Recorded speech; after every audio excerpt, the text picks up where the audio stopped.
All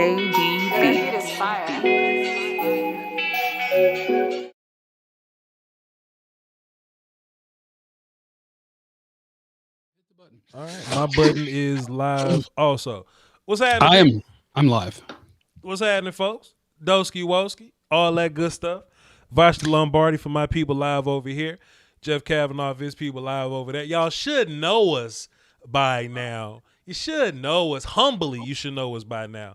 Scoutkast pod, all that good stuff. Brother Jeff, we ain't do one last week because it was cold outside, but you know, you good? It was. You good and all that?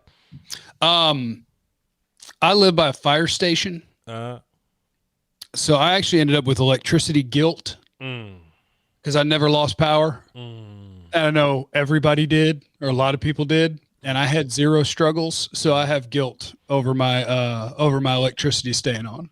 Hey, man. So move by a fire station. If you want to keep the lights on, move by a fire station. Or it just not snow in Texas for another 30 years or so, because that's how life works.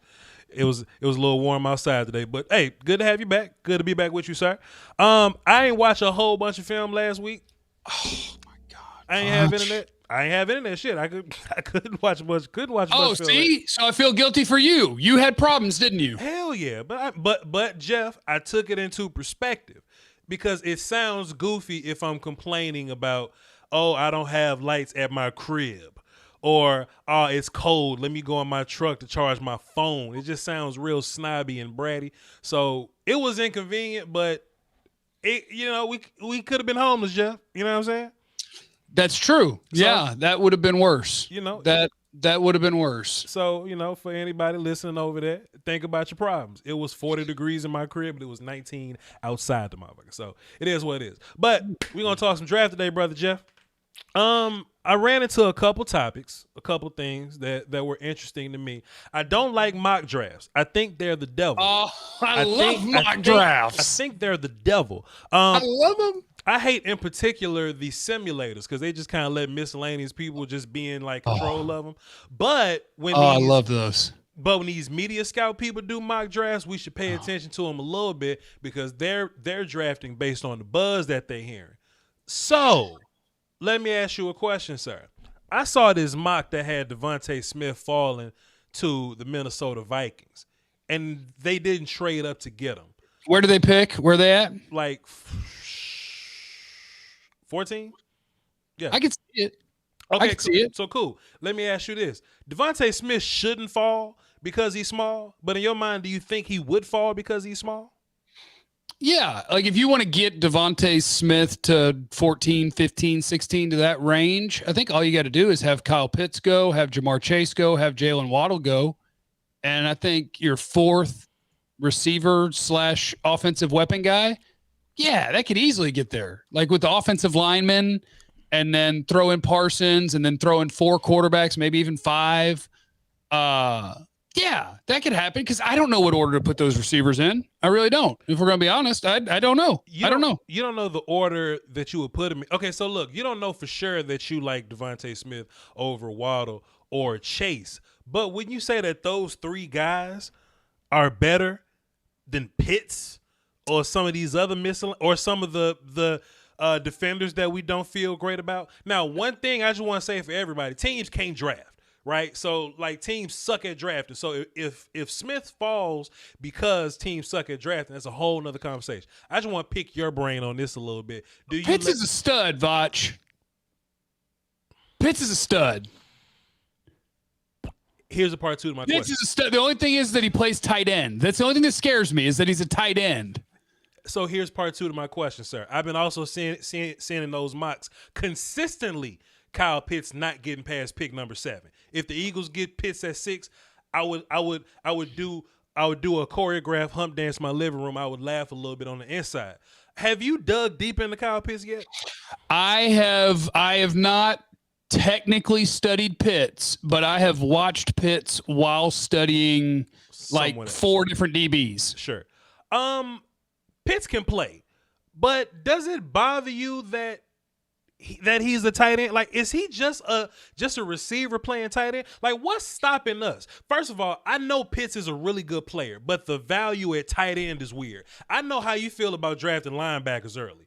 Right. That's how I feel about drafting running backs and tight ends early. All the best tight ends are either a product of an offense or a product of a really good quarterback. Name the good tight ends that's just out here by themselves, just good by themselves. I don't think that really exists. So my big thing with Pitts, if he's just a receiver running past safeties and linebackers, wouldn't it just be smarter to get a 7th-round receiver to run past safeties and linebackers like Darren Waller-esque, right?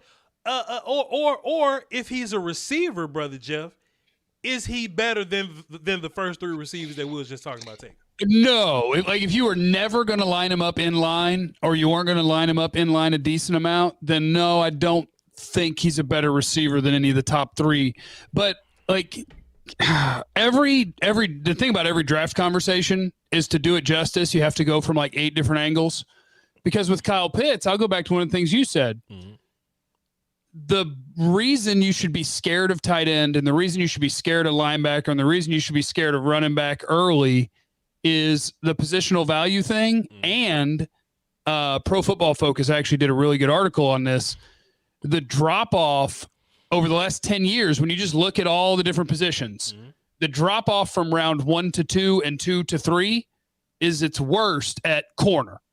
So that's the one that what we're saying is the league is good at evaluating corner. There's a drop off from round 1 to 2 and 2 to 3. Sure. Same thing for offensive tackle. Same thing for quarterback. At tight end, it's very small. Right. At running back, it's literally 0. So in theory, you would say, I don't want to take a tight end early because historically I can find the same guy later. But doesn't that fly in the face of, we study these guys and we have an opinion? Sure. Like, Pitts can play. Yeah. Pitts is a beast, but history tells you no. Positional value tells you no.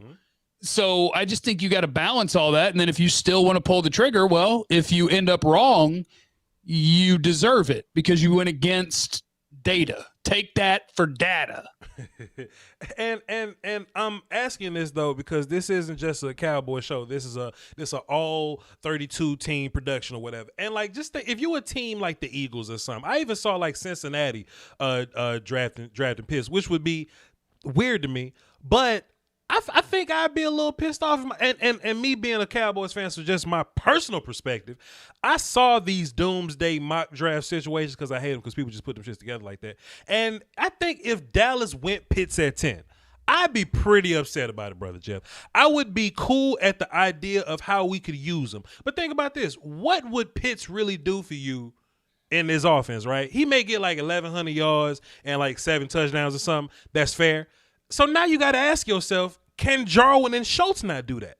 You see what I'm saying? And I think they can. Well, that's what you got to ask yourself. Is taking Kyle Pitts going to upgrade something big time? And I think it does. Like, I think Jarwin is a big upgrade on Schultz. Like, Schultz had catches and yards. Sure. But for me, one of the things I like to look at with my tight ends is, okay, but tell me about the yards per catch. Because Dalton Schultz is more 7 or 8 and Blake Jarwin's more 11. And is Kyle Pitts going to be 13? Like, is my tight end now going to be, my off? It's hard because our buddy Bobby Belt, he makes a pretty good point where it's like, with the Cowboys offense, how much more efficient does Kyle Pitts make you? Right. You already have Cooper, Gallup, Lamb. Yes. Is this redundant at some point to be like, I need an offensive weapon? Sure. Maybe, but damn it, he's good.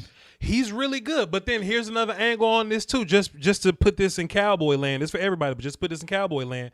So Pitts would be interesting for us because he gives us a mismatch in like speed or something.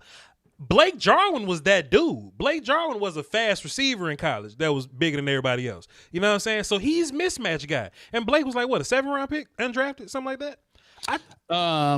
Jarwin? Yeah. Crap, I forget. He might not have been drafted. I don't even remember. Just go pick him up somewhere, right? That's what I think that tight end kind of should be in the league. And I think T.J. Hockenson was one of my favorite tight ends to ever watch film on. He ain't really tearing it up 8th overall picks worth in Detroit. Teams like the Giants, I've seen the Giants want to mock Kyle Pitts or whatever because Evan Ingram ain't doing great. Ingram's that kind of dude. You know what I'm saying? So I just think it's safer it's safer. Like if you a team, just that's early or whatever, you could take Pitts at anywhere between 5 through 13, or you could just take the best defender and take miscellaneous ass tight end in the later rounds, and you'll get the same value that you get. Pitts may be better, but the value will be the same. I think it's an interesting conversation. And like for this team, the safest pick would probably be, in terms of if you want to go by position, the safest pick is in your first round picks. You want to take quarterbacks, edge rushers, offensive tackles, corners. Sure. That's what you want to take. Sure. And so for this team, if you wanted to, and you wanted to do it that way where you're like, hey, I made the right safe pick, you could just narrow it down then to offensive tackles and corners at 10. Sure. If you want to be right and you want to be safe, just narrow it down to Rashawn Slater, Penei Sewell, and whoever your corners are. And in my mind, I'm hoping for Rashawn Slater. If I can manifest anything into the universe, it's got to be Rashawn Slater for me. I just think that's where you get the best bang for your buck. He's offensive tackle 1 for me, and I hope teams get nervous by the short arm things or whatever, because he's got the best scouting report in the National Football League draft in 2021. His scouting report simply says, I whoop Chase Young. If your scouting report says I whoop Chase Young, you got to draft that dude off the rip, especially if you play Chase Young twice a year. With that being said, though, Brother Jeff, you had an interesting tweet over the past couple of days, and I just kind of wanted you to bring it to the people and explain it. Then I wanted to put a little bit of bop in it on the back end. You said J.C. Horn is your cornerback 1 for now. Now, it's February 24th. We got till the end of April to figure this thing out. But as of now, J.C. Horn is your cornerback number 1. Explain, sir. Okay, so I've seen now at least 3 games of each of the top corners, and I'll let people into my process. Yeah. When I am watching, like I've watched probably 15 to 20 corners, right? And when I'm watching them, you watch one, bam, you put him in the round grade you give him, and I don't worry about him for a while. Then I watch my next guy, put him in a round grade, and as you're going, you put them in their order. And so I have my order in there. Yeah. But then when I've seen them all, I will literally go back and I'll be like, all right, my first round guys, and I'll just read the notes. Like, okay, that's him. And when I did that, what I realized is I had Caleb Farley too high. I had Farley as cornerback 1. He had the least positive notes of my first round cornerbacks. Yeah. And J.C. Horn and Surtain, for me, are close. Because Surtain doesn't have anything I have to fix, but I also don't think he's as athletic or agile as Horn. Sure. So those two are kind of my battle. And I've got Horn, Surtain, Farley, Joseph. And you could put Joseph 3rd. Let me kind of guess what your thoughts are on Farley. Is it that he's super athletic, but every time you think about him, you're just like projecting what he is or is not or whatever, what he's doing? Or if this happened in the league, what'll happen? Because that's what I find myself doing a lot. I think the one film that everybody kind of goes to with Farley is that Miami game or whatever, where he made all the big plays. I don't think he makes those same plays in the league. Like, it looks like he makes that play, but when you watch Farley, he gets beat off the line of scrimmage. He has this incredible speed to catch up, but he doesn't have nuance to slow down and look for the balls. He just kind of run through people. You know what I'm saying? While he's running routes with the receivers, what I call him doing.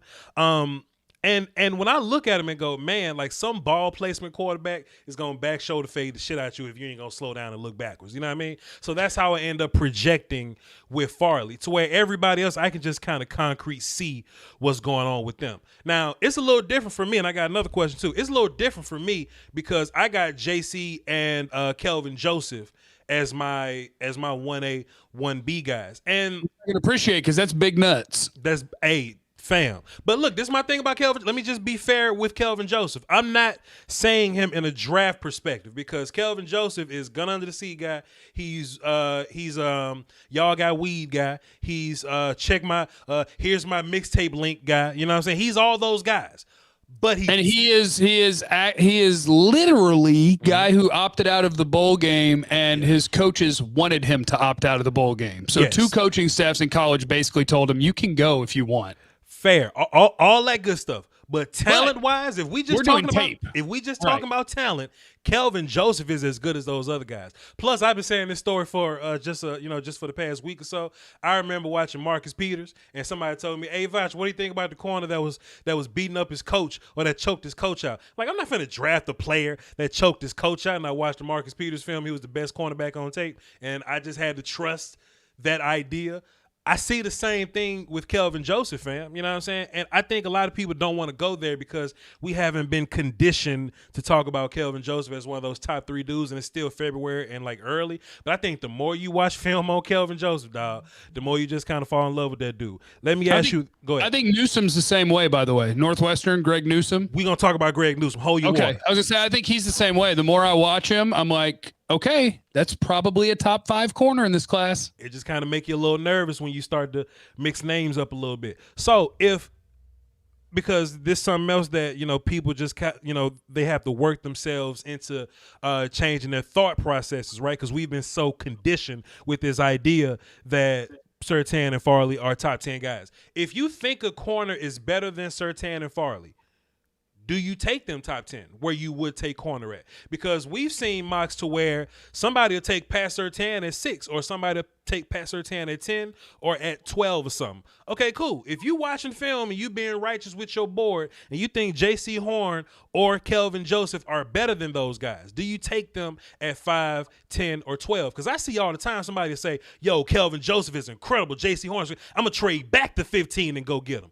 But in my mind, if you think really highly of those guys, better than this corner that you've been ranking at 10 for the past couple months, why won't you take Horn and Joseph at 10? I'll take Joseph and Horn at 10 and not lose no sleep. What you think, Brother Jeff? Yeah, you need to be able to. I mean, that's the thing. My guy Broadus would call that, you don't window dress your board, right? We're not moving things. Like, you're putting them where you believe they go. So if I believe that somebody is better than somebody else and you were ready to take somebody else at 10, then you damn sure better take somebody at 10. And especially at a position like corner. If you think that the dude is an outstanding corner, you pick him. You don't play games with that. You don't say, well, what if I get back to 15 and he's okay? So now you're going to assume that you're the only one who has good scouting eyes and realizes that somebody who's not being talked about that way could go up that high. Mm-hmm. You're going to lose your guy. Yeah. So yeah, you don't play games with that. If you think JC Horn is cornerback 1, you pick him. Groupthink is not fun. You don't do groupthink on the draft. You got your guys. You seen them. You ranked them. Pick them. One more question, sir. And then we're going to move on to these player breakdowns because it's February, so we're really into day 2 guys, like early day 3 guys or whatever. So we just talking about these top guys because I think it's some good conversation about these top guys. But we deeper into corner right now. Let me ask you a question, Jeff. So, what was I about to say to you? Watch this. Okay, cool. What makes J.C. Horn better than Pat Surtain, while what's making Pat Surtain better than a guy like Kelvin Joseph? Why you got him ranked the way you got him ranked? Okay, so Joseph, my only problem with Joseph is I think he plays light. As in, and this is, you have to nitpick, right? I'm sorting through really good players. Right. So with Joseph, I think he really struggles to get off blocks and tackle, which isn't that important for a corner. Sure. But that's the same thing in routes. I think he plays like a guy who's 190 pounds or less. Mm. I love the way he covers. I love him in man. I love the way he moves. I love him in cover 3. I love a lot about him. I just think he plays light. Sure. That's my big Joseph thing. And with Surtain, I really don't have any big thing. Surtain might go run a 4.49. Sure, he could, and maybe he runs a 4.56. I don't know, but the things about Surtain that I'm putting on him is just that might get you beat in the league sometimes against certain guys. And with Joseph, I do have at least one thing where I'm kind of like light in the butt. Do you trust Pat Surtain if you're because this is everybody's team? If you're a team that blitzes a lot and run a lot of cover 0. No safety help, cover 1, little safety help. Would you trust drafting Patrick Surtain and just running him out there by himself on an island with no safety help?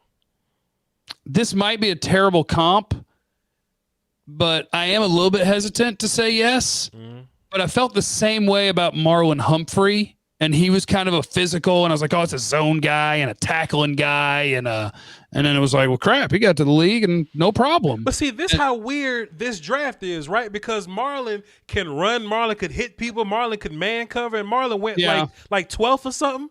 And I think way more about Marlon than I do because I don't think Surtain does some of these things that Marlon Humphrey does well. But it's just this class that we dealing with. We got to put these corners here.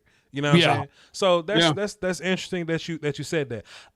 What makes me look at it is different situations, right? Is what teams can use them. If I'm running like a cover 2 zone or whatever, you give me Pat Surtain all day. He just got to run. He just got to run in the flats and jam people and run close and not have to worry about deep stuff. Oh, please. But I feel like if I was a team that blitzed a whole bunch, then I would feel much better about a guy like Kelvin Joseph and J.C. Horn. So good conversation for everybody in Jeff's chat box. Y'all let us know who you would like so y'all can run Jeff's algorithm up. People in my chat box. Yeah, run the algorithm up. Come on. We do have people chatting, by the way. I'm gonna hit a couple of supers if that's okay with you. Go ahead, because I'm going after you. Go ahead. Human being, by the way, that's a hefty combo meal there. Appreciate you. Hey, dude, say we can't get a deal done with Dak. Don't put that on us. What QB would you take, if any, and would you consider trading up? You know who I keep seeing, and this is Voch's worst enemy, is mock drafts. But boy, I keep seeing Justin Fields dropping and dropping. He's dropping in people's rankings in a world, Voch, right, in a world far, far away. Indeed. Where they know they're not going to get a deal done with Dak. They just can't. Todd France tells them to go away, and they all hang up on each other, and they're all super pissed. In this draft, I would say give me Justin Fields. How come everybody hate Jerry Jones, but nobody talks shit about Todd France? I can't stand Todd. Todd France is the one making this shit difficult. Why don't we hate Todd France? Todd France sabotaged the deal last year. Yeah. 2 years ago, I would blame the Cowboys. Last year, I would blame Todd France. If it's a world where I had to try to live without Dak Prescott, then it'll be silly to not look at Justin Fields. But in that same world, if you get Dak Prescott signed and Justin Fields is on the board at 10, you put on your cap and trade down shirt right there. I'm gonna go and we gonna get some picks and damn all these guys we talking about. We picking at 15 player. Get your monies. Go ahead, Joseph. Combo meal. How do you feel about trading Connor Williams for a safety/corner or a Gallup for Gilmore deal? I mean, if you want to do Gallup for Gilmore, those aren't things that I'm thinking. Those aren't things that I'm thinking about. Like, if you could turn Connor Williams into a starting safety or corner, fine, go ahead, no problem. But like Gallup for Gilmore, I guess it is the deal last year of a deal. But that's something that I think about if. Thank you, Joseph. If the best player on the board at like 10 is a receiver. If I took Jalen Waddle at number 10, now I'm calling teams with corners about Michael Gallup. What are you shaking? What is he shaking? What is Voch shaking? What are you shaking? I'm shaking my head, sir. About what are you shaking at? So like I understand that it's fun sometimes, but I think a lot of people take these trade scenarios like really seriously. And Voch, won't net you Gilmore? I don't think Gallup gets you. First of all, if that's like, okay, think about what you're saying. Think about what you're saying, though. Like, hey, I will give you this player that I would love to give away for the best player at this position. Can we talk? Like, well, but corners get old in a hurry, and Gilmore might have just got old. They get old fast. Connor Williams for a starting safety?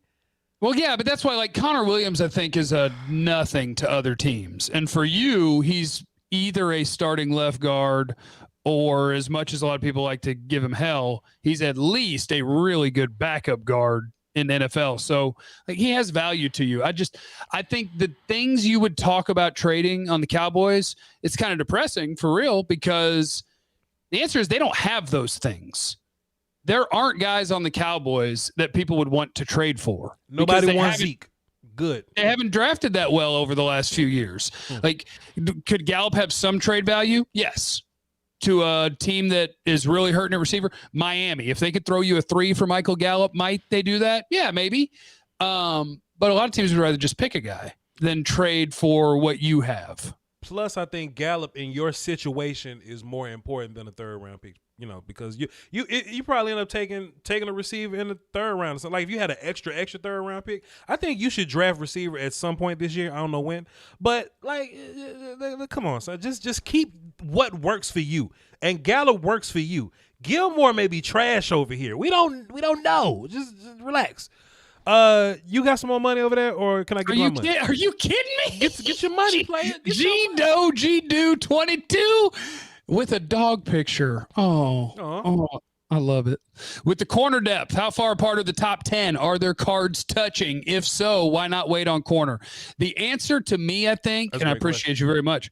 I think the answer to me is you don't wait because corner's super, super important.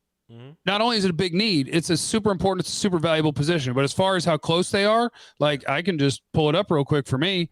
First round corners, Horn, Surtain, Farley, Kelvin Joseph at Kentucky. Second round corners, Asante Samuel Jr., Florida State, Elijah Molden, Washington, Greg Newsome, Northwestern, Aaron Robinson, UCF, Paulson Adebo, Stanford, Ifeatu Malifonwu, Syracuse. I got 6 dudes in the second round. I got 4 dudes in the first round. There are a lot of good corners. So all things being equal, maybe you could wait on that and go a different route because I think you can get a baller in the second round in this draft. But at the same time, don't be afraid to pick one early. Corner is important. Plus, you might have to pick one early because that might be the best player on the board for you. You know what I'm saying? So you don't want to just say, I'm gonna pass up corner because it's corner later, but end up taking Rousseau or some shit. You know what I'm saying? Like just get your best guys. And if you said taking who? I won't even manifest that, but you can go ahead and read it if you want to. I'm not gonna read it, but you can read it if you want to, sir.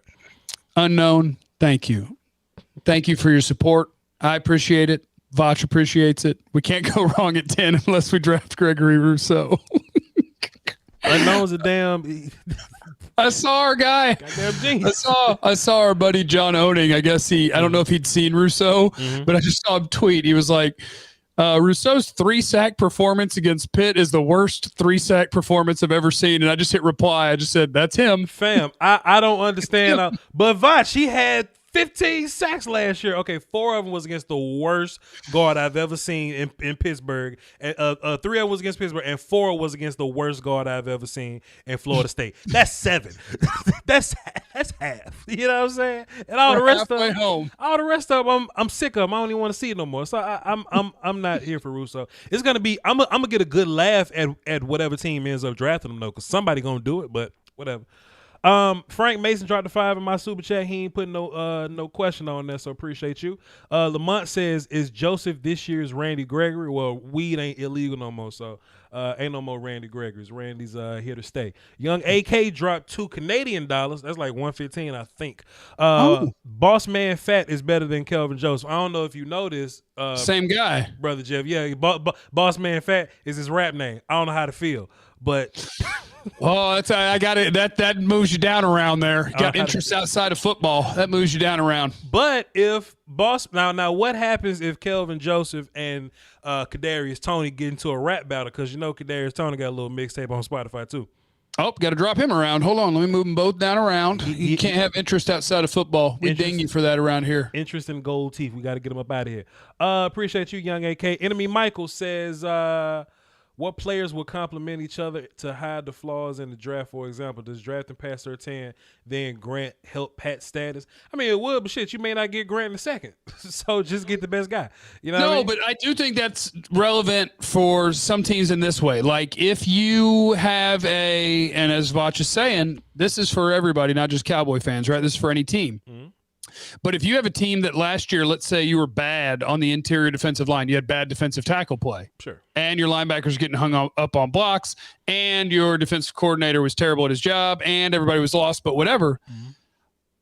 Like if I could put magically Jeremiah Owusu-Koramoah, a 210, 15-pound linebacker, if I could put him on your team right now. With Tyler Shelvin.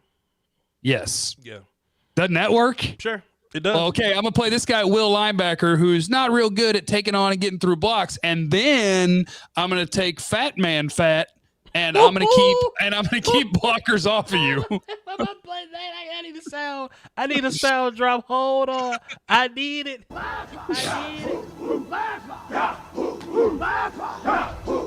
Stop it. Shut up. I agree.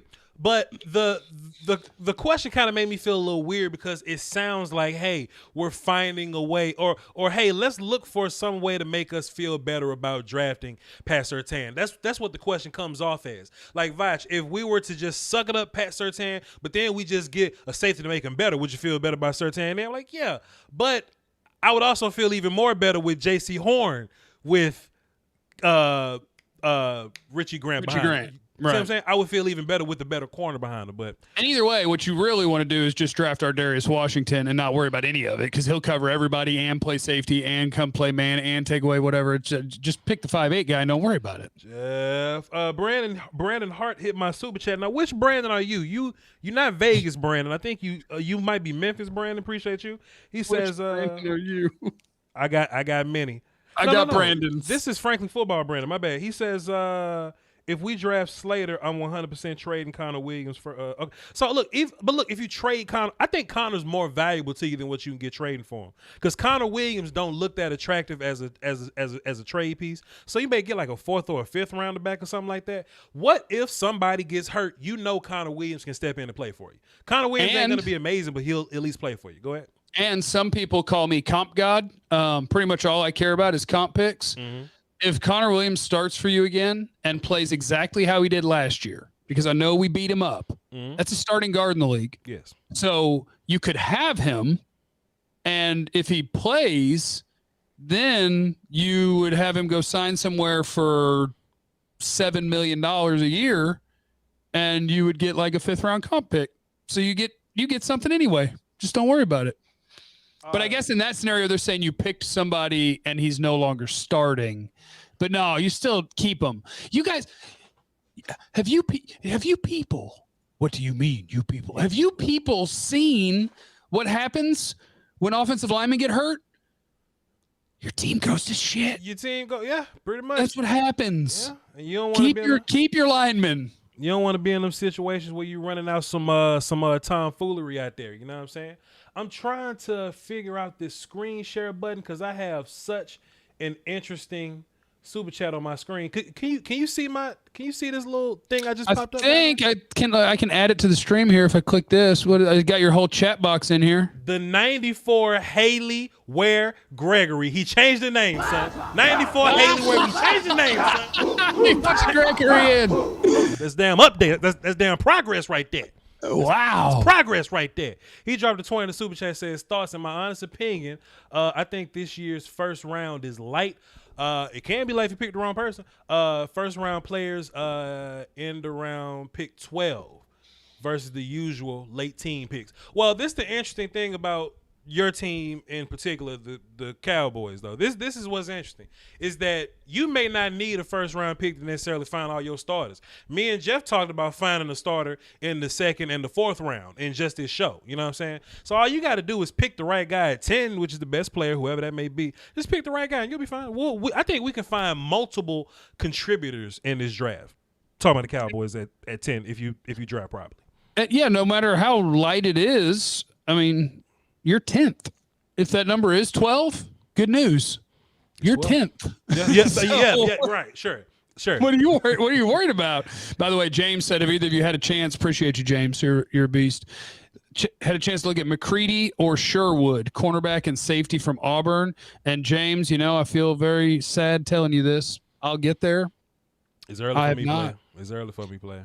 I'm 11 safeties and like 16 corners in, but I have not watched the Auburn guys yet. But when I do, I will tell you. You know what, though, Jeff? We feel bad telling people no, we haven't watched them. I think we spoil people because it's February 24th. We got so much time. Now, when the time starts to go on, it's going to crunch and it's going to happen fast.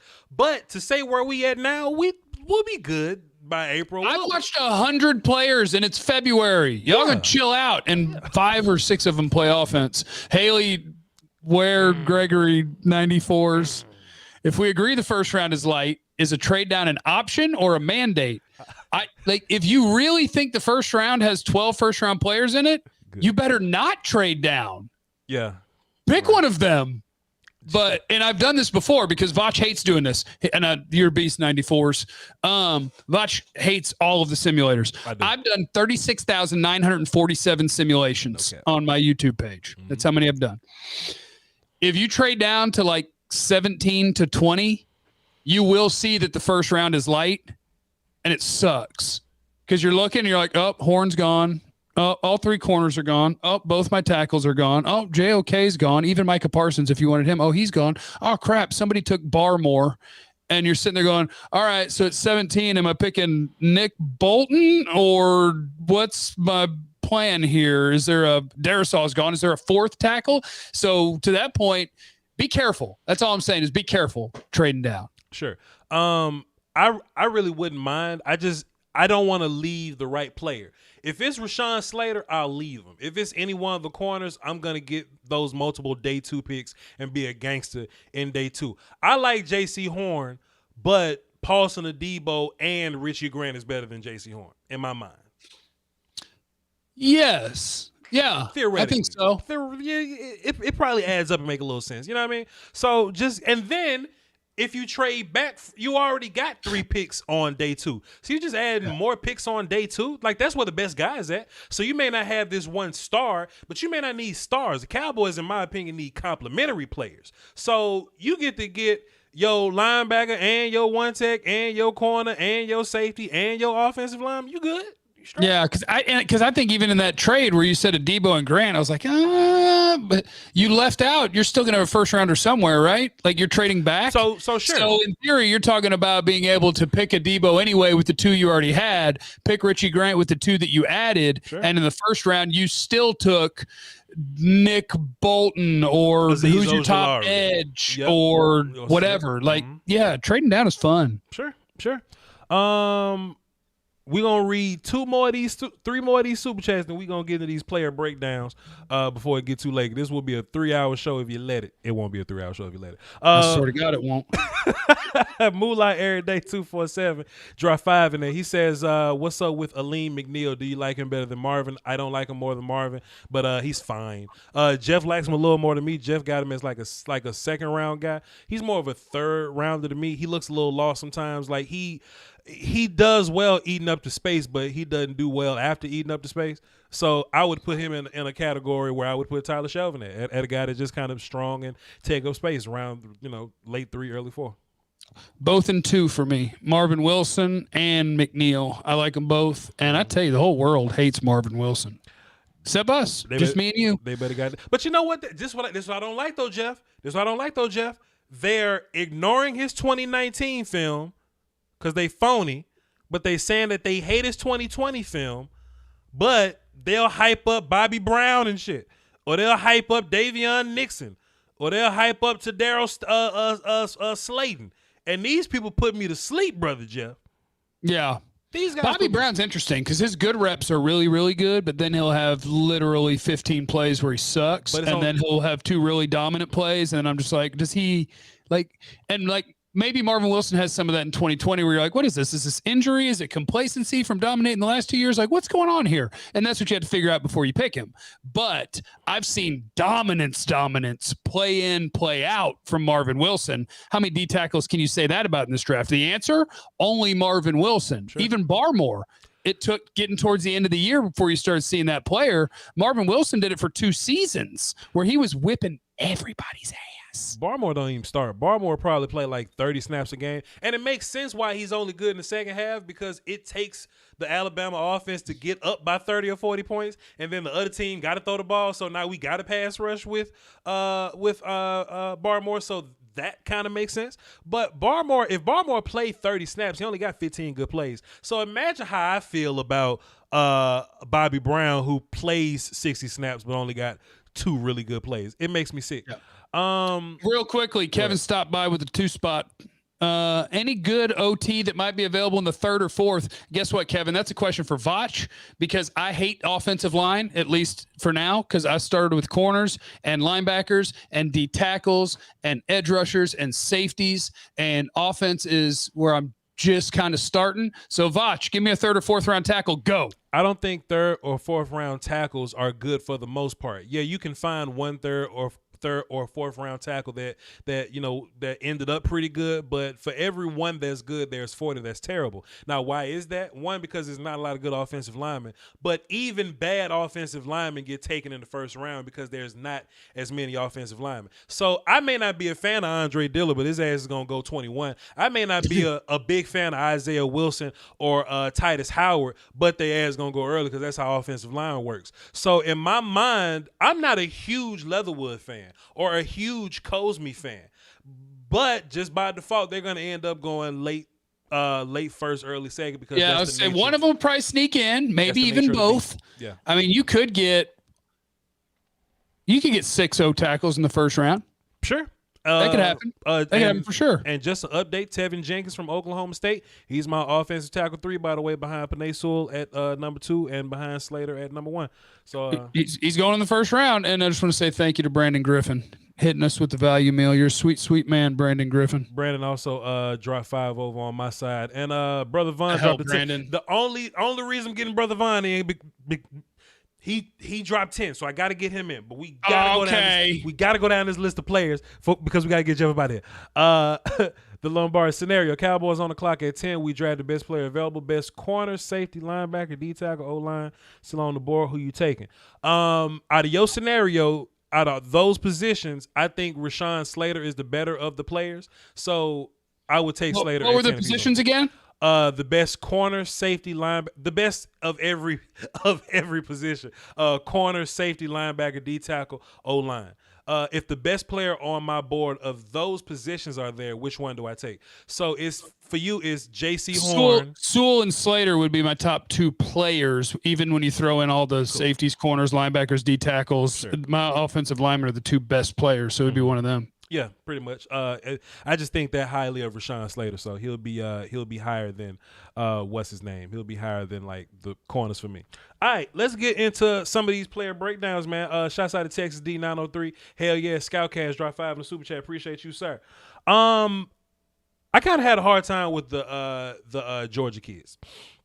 With Eric Stokes and Tyson Campbell. I feel like I looked at them and I identified who they are, but that's part of my problem too, because I take the hype that people give them and I go into the film with that hype. If I just would have watched them regular, I'd be like, those are some pretty good cover dudes. Let's see.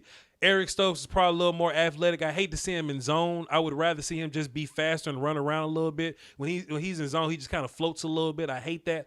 I wish he would work the sideline a little better. His recovery speed is pretty good. When he does look back and find the football, he's pretty good at it. You can tell that Tyson Campbell is fast, but somehow people still end up running past him. He ain't got the best ball skills in the world, but I can see him covering people. He like to punch the shit out of people in their chest at the line of scrimmage. That's fun. So what I took from this is Eric Stokes is a poor man's Caleb Farley, and Tyson Campbell is a poor man's Patrick Surtain. Poor man. Okay. They can both run like the wind. Sure. They both won state in the 100 and 200 in high school. So they can both run, and they're both tall, right? So that's the starting point where NFL teams are going to be like, yes! Sure. I think Stokes is the better player on tape. Yeah. I thought Campbell – I have Stokes above Campbell. I do. Because I think Stokes is a better cornerback. I think Campbell is probably a little bit taller, and I actually thought he was a little more fluid when it comes to, like, flipping your hips and all that. Right. But I don't think Campbell can find a football. I don't think that's a problem. Yeah. And Campbell gave up more yards in the Alabama game than Stokes gave up all year. Right. So, like, Stokes is the guy that people didn't really throw at because they kind of look similar when you're watching them. You're like, sure. Okay, 6'1", 6'2" corners that on the in-breaking stuff, they're going to be kind of late, but they're big, they're long, they're fast. And so I got them both as I think I had Stokes in the 3rd and Campbell in the 4th or the back of the 3rd, and that's them for me. I don't know where I saw it at, but somebody said that somebody had like Eric Stokes as a top 5 guy. So I got excited. I was like, oh, let's see. Let's watch some film on. I was just about to watch some film on Eric Stokes, but I don't see Eric Stokes as a top 5 guy for me. It's a lot of cornerbacks in this draft, dude, and I can't put Eric Stokes up there with the greatest of them. He may end up around my 10 range or so. Tyson Campbell, like I said, and I had problems with him because he looked fast, But I'm like, why the hell people keep running past you? You know what I'm saying?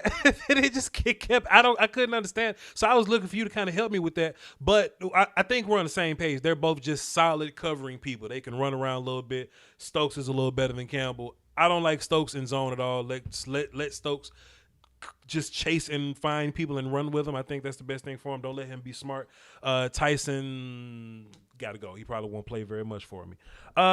You had a comment. You was talking about these guys, how they both kind of give up yards on these in-breaking routes. Greg Newsome don't do that. No. Newsome like to plant his foot, break on stuff, and finish.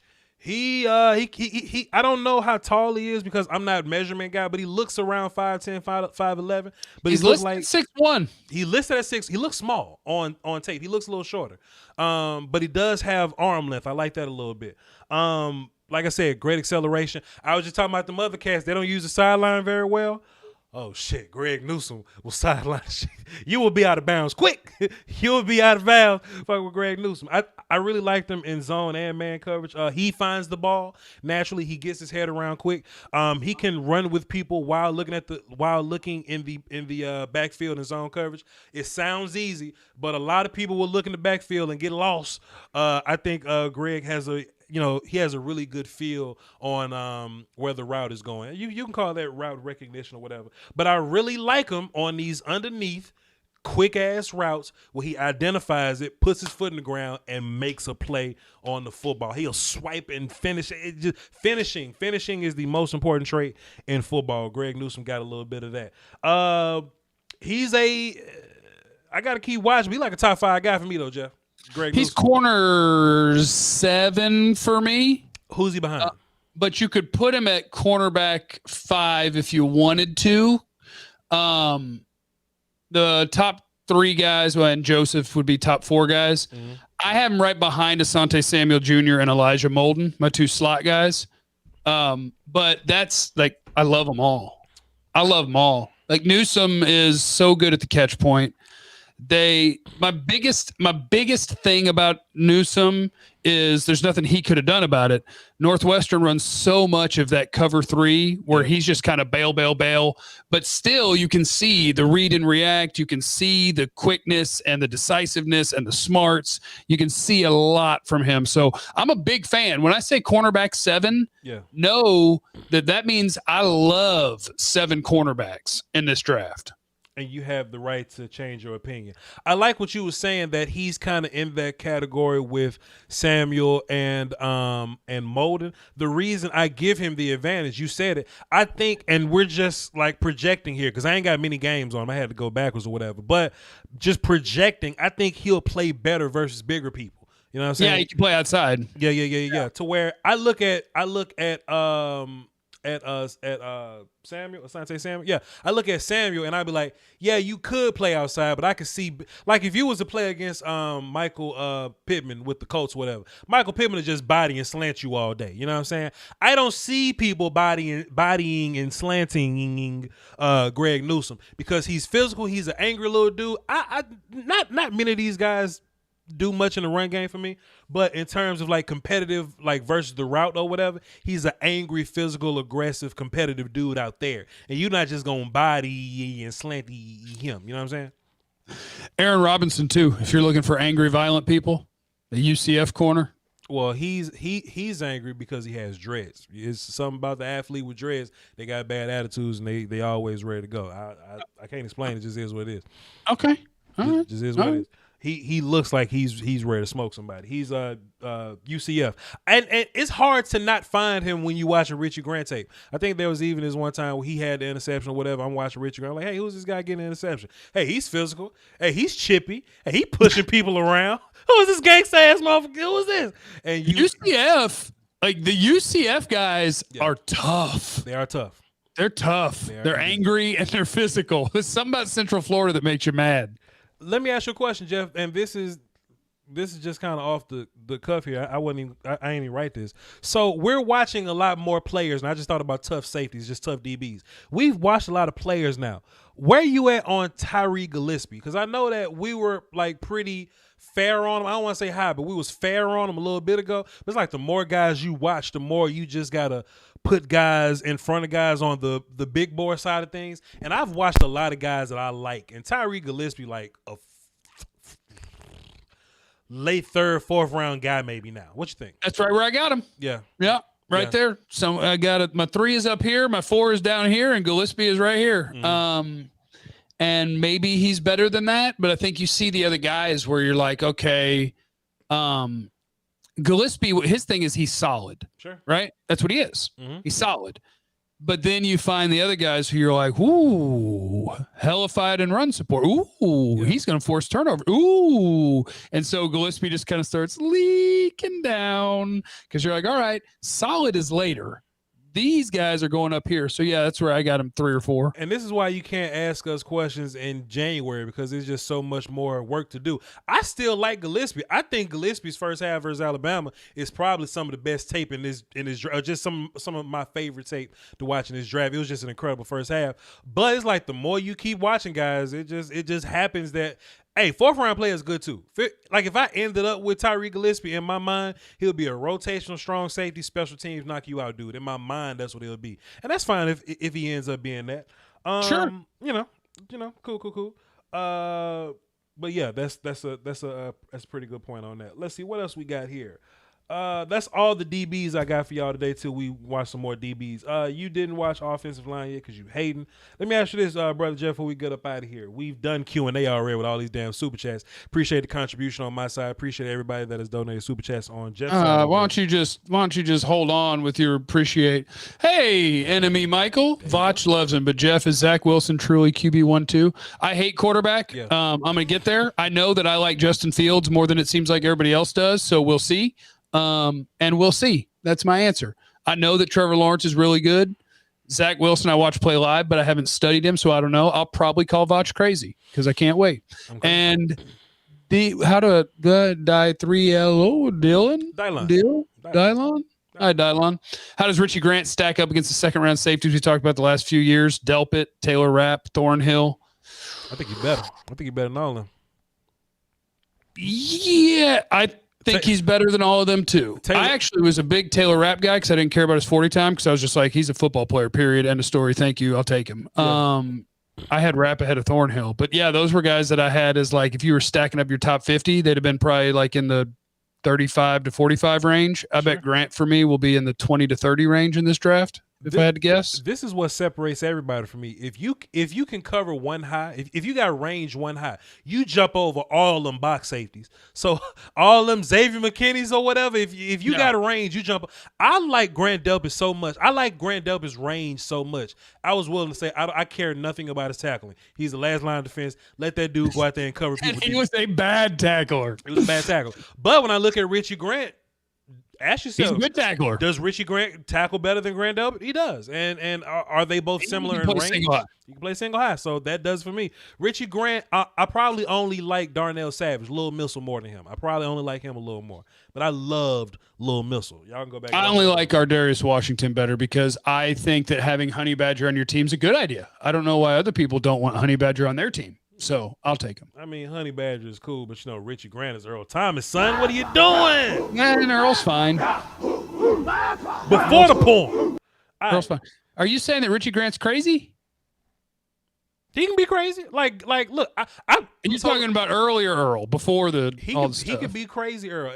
In my mind, I played offense, and there was this thing about offense where we just looked at people on defense as they weren't smart, and you had to be a little crazy to just willingly run into shit like that. So yeah, he could be crazy. Fine, sure. It's true. I mean, I ran slants. You have to be crazy to do that.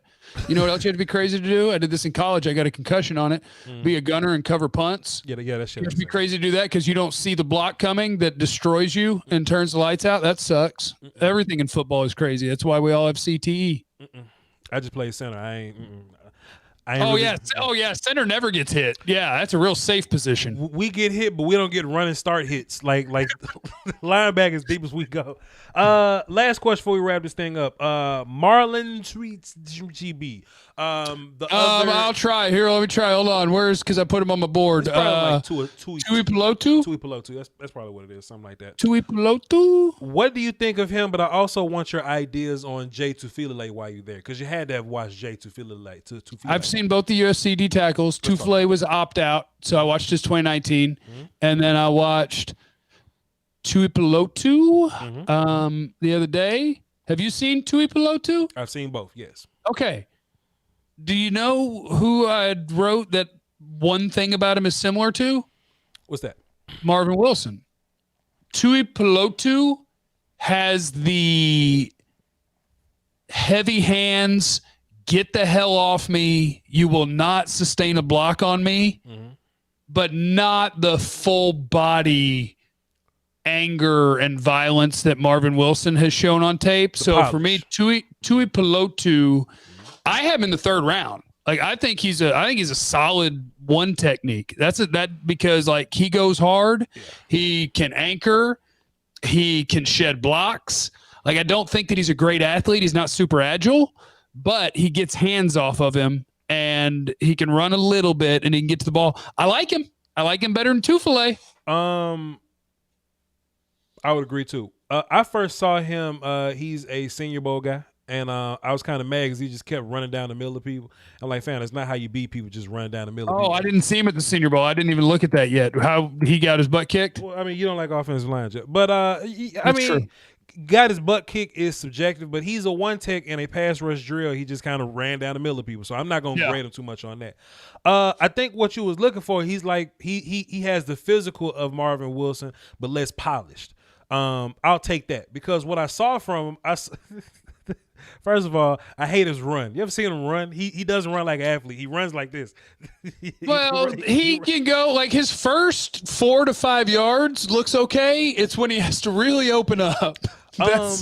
I do think he's a powerful dude. I think he has strong hands, but I think he's missing some of that, like we said, polish earlier. But like Marvin has a certain control about him, you know, to where even if it's a double team, and we talked about Tyler Shelvin having this too, where I could just kind of put hands on two people and everything stops. You know what I'm saying? And then I can just go accordingly. I just think two people blocking him because he's just so hard to deal with because he's naturally strong. I don't think he's like football strong. I just think he's like, as a man, I'm an islander and I'm just stronger than you. Like, I just got birth strong. I like his hustle though. I like his hustle. Question. Since we moving on to these other tackles, how many guys do you think in this draft would be better if they just played at the position that they would naturally be better at? I look at Jay Tufilele. I don't like him as a 3-tech, but if that dude was just a quick running ass zero, or just like a one. I mean, as long as you're pass rushing, because my notes say he's got no anchor. Like, I think Tufilele gets moved around. He does. I think he gets moved around because he doesn't understand his job is to not be moved. I think somebody over there at USC is like, hey man, you're a big fast moving dude. Go be a slasher. You remember how like that's what he does, right? He's trying to shoot every gap and he's got some agility and some quickness and he makes some plays, but I'm like, I don't know. Tufilele, I got him in the 4th round, around behind his teammate. I was just like, he's a 3 technique that doesn't have the anchor, and he isn't like super quick first step. I know he's strong though. He's a try hard active D tackle. He is strong and he's fast though, Jeff. It's some guys you got to watch and like project with him because his film ain't great, and he's still like a 4th round, like Tyler Shelvin's better than him, you know, for me. You know, but I just got to project and look at him and be like, yo, man, if I put this dude at like 1 tech or something and just let him be penetrating A gap dude, I'd be pretty happy about Jay Tufilele. Did you watch the USC? I think you're adding an L and an E. I'm just being goofy with it. It's probably Tufilele, but Tufilele just sounds a little more. You know. Should we do Tufilele? Tui Pulololotu? You can call him whatever. I'm calling him Marlon T. Okay. I'm calling him Marlon T. Fair. Last question before we move on. Did you see USC versus Oregon? Yes. Did you see the play? My dad calling me. Which one, 19 or 20?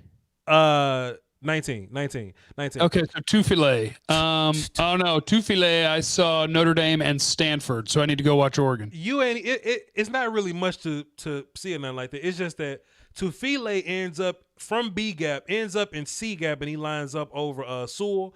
But they both have no clue what to do with their hands. But they both just big and quick moving. And they just smash into each other. They just run into each other and just do and Tufile falls and Sewell go, well, I guess I put my hands on you now. And he just kind of falls too. If anybody can go on YouTube and find 2019 Oregon versus USC, go find Jay Tufile run into Sewell. Not that many L's. It's just the one. JT. J Tough from USC. It's a pretty fun watch. Did you have any other players you just kind of wanted to hit the people upside the head with before we wrapped up? I don't know. Is there anybody else I've seen like this week that I really liked? Kentucky linebacker. I'm gonna call him Jamin because I've never heard his name said, but it's Jamin. It might be Jameen. It might be anything, but I'm going with Jamin Davis. He's good.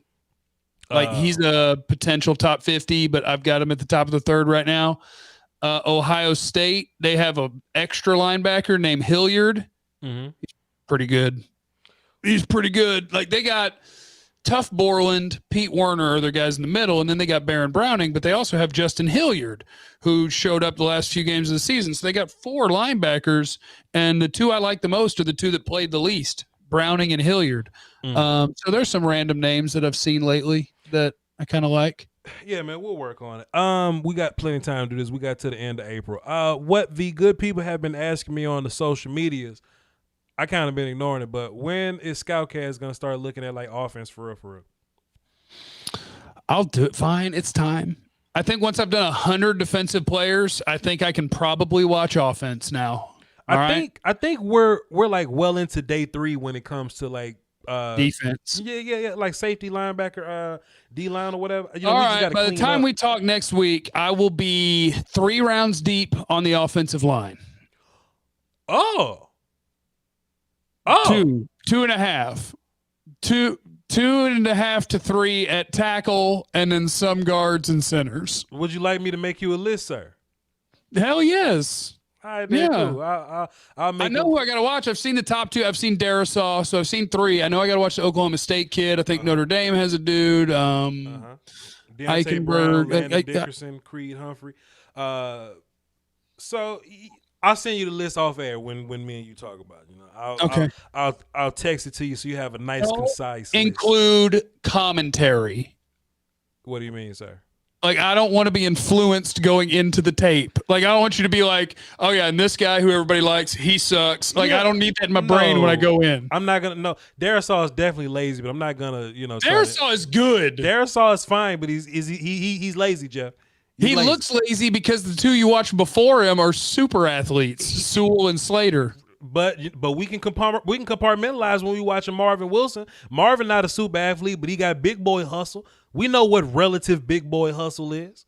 Okay. Darisaw is fat man fat. Anyway, man, I take it back because he ain't fatter than Tyler Shepard. Tyler Shepard a big ass boy. Anyway, we gonna wrap this thing up, man. I'm Voch Lombardi, VOCHLOMBARDI. Come find me on the YouTube. I talk Cowboys. I talk draft because it's draft season right now. In the regular season, we're gonna do Cowboy stuff.